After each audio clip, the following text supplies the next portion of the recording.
আগে একটা সবসময় প্রসেশন হতো পলিটিক্যাল, যেহেতু এখন পলিটিক্সে আছে, পলিটিক্যাল যে আগের যে সিচুয়েশন থাকতো সবাই ধরে নিত যে যদি কোনো নেতার সাথে যুক্ত না থাকা যায়, কোনো পার্টির সাথে যদি যুক্ত না থাকা যায়, তাহলে চাকরি কোনো অবস্থায় পাওয়া যাবে না, এরকম একটা কিন্তু মাইন্ডসেট ছিল। প্রধানমন্ত্রী যে বারবার বলছেন ইন্টারভিউ নেওয়া বন্ধ করে দাও, নো ইন্টারভিউ, রিটেন এক্সাম।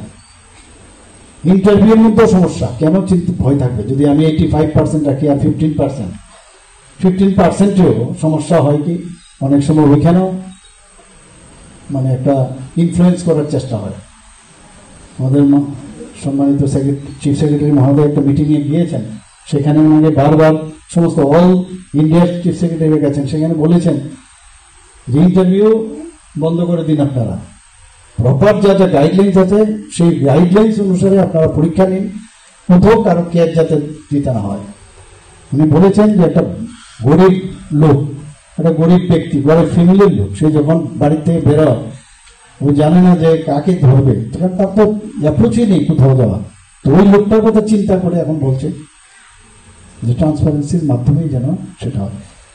আপনাদের এই ব্যাচ কোনোদিন বলবে না যে আরে ওই ব্যাচ এটা তো এরকম।